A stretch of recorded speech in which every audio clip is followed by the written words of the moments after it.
अस्सलाम वालेकुम। आप सबको खुश आमदीद कहा जाता है चैनल व्यूज एंड रिव्यूज पर। नाजरीन, पूरी दुनिया ने अगर तरक्की की है तो उसकी बुनियादी वजह तालीम है।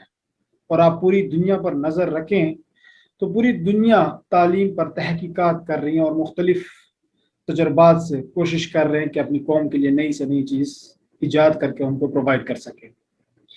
और पूरी दुनिया में अगर आप देखें तो तालीम और सेहत को एक खिदमत की निगाह से देखा जाता है और वो खिदमत कर भी रहे हैं।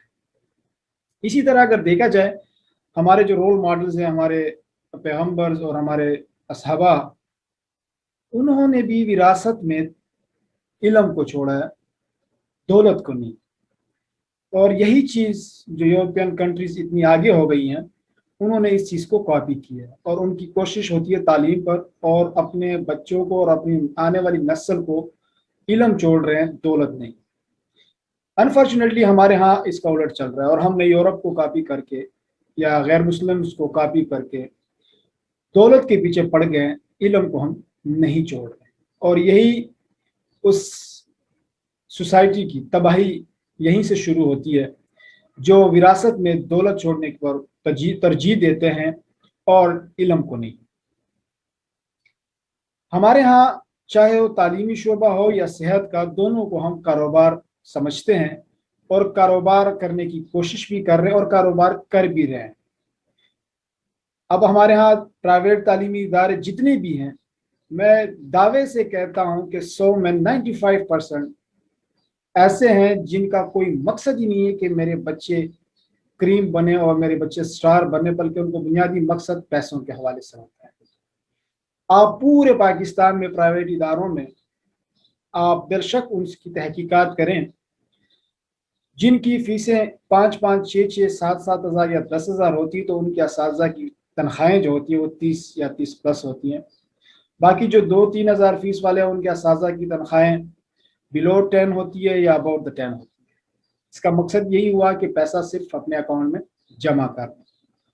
लेकिन चाहे वो अनजाने में हो या जानने में हो, और हमारी कौम का इस तरफ कोई ध्यान ही नहीं है, इतनी हरामखोरी उसमें हो रही है कि आप हैरान रह जाएंगे।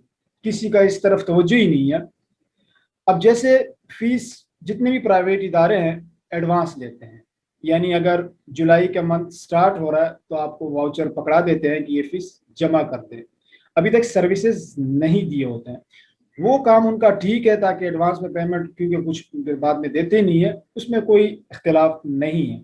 लेकिन यहाँ पे जो सबसे बड़ी हरामखोरी कर रहे हैं वो ये है कि फीस आपको वाउचर जब पकड़ा देते हैं तो उसमें डेट लिखी होती है कि 10 तारीख तक अगर आपने फीस जमा ना की तो उसके बाद 500 या 1000 रुपये मुख्तलिफ शक्लों में, कोई 200, कोई 500, कोई 1000 रुपये जुर्माना लगा देता है। और ये जुर्माना हराम है।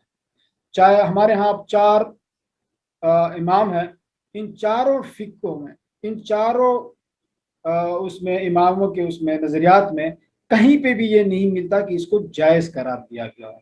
और हराम हराम है। और ये इनको जो ओनर्स है इस तरफ उनका ध्यान ही नहीं है कि हम क्या कर रहे हैं। अब हराम सूद भी हराम है, हराम जना भी हराम है, जुल्म भी हराम है। और यही प्राइवेट इदारों के मालकान जब तकारीर उनको करते हैं, लेकिन कभी कभार उन्होंने अपनी तरफ देखा है, सोचा है कि हम क्या कर रहे हैं, और इससे माशरा जो है ना तबाही की तरफ जाता है। वालिदैन तो मजबूर होते हैं कि उन्होंने देनी होती है फीस, ना दें तो बच्चे स्कूल से बाहर।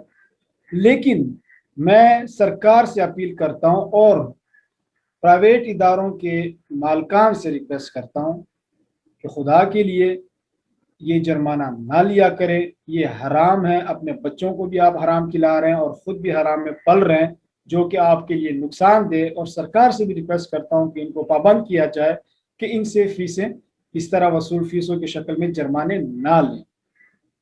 हाँ, ये हो सकता है कि अगर जुलाई की फीस हो, वो एक थ्रेट करे कि अगस्त तक अगर जमा ना की तो आपको जो है ना जुर्माना हो सकता है, लेकिन एक थ्रेट हो। तो मेरी ये रिक्वेस्ट है, हमारे यहाँ के कहीं किसी का भी इस तरफ ध्यान नहीं है, लिहाजा आप लोगों से रिक्वेस्ट की जाती है कि इसको शेयर कीजिएगा ताकि ये बात सरकार के इल्म में भी आ जाए और उस पर गौर व फिक्र हो। शुक्रिया, अस्सलाम।